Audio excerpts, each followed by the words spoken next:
Поднимают нас гарнисты. На этих редких кадрах живая история. Еще в далеком 1968 году в Якутске открыл свои двери лагерь «Энергетик». Лучшие пионеры и комсомольцы города проводили здесь свое лето.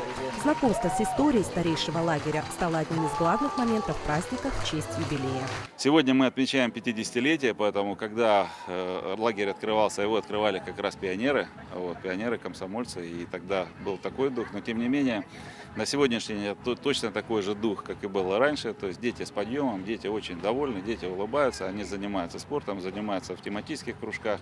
От палаточного городка до новых корпусов и спортивных площадок. За полвека лагерь «Энергетик» изменился до неузнаваемости. Ежегодно ребят радушно принимает сплоченный коллектив талантливых профессиональных педагогов и вожатых.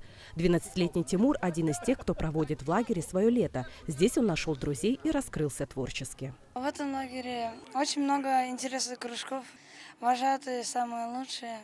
Всем дают шанс высветиться на сцене.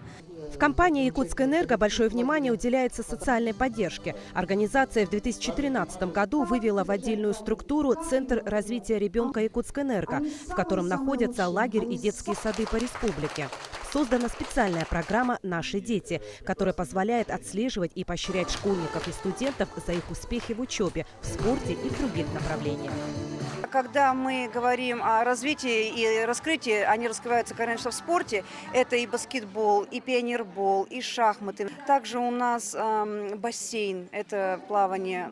Замечательные руководители там стараются научить ребятишек плавать. Организаторы отмечают, что желающих отдохнуть в лагере с каждым годом растет. За смену лагерь «Энергетик» принимает более 240 детей. Ведь отлично отдохнуть и провести лето с пользой мечтают все школьники.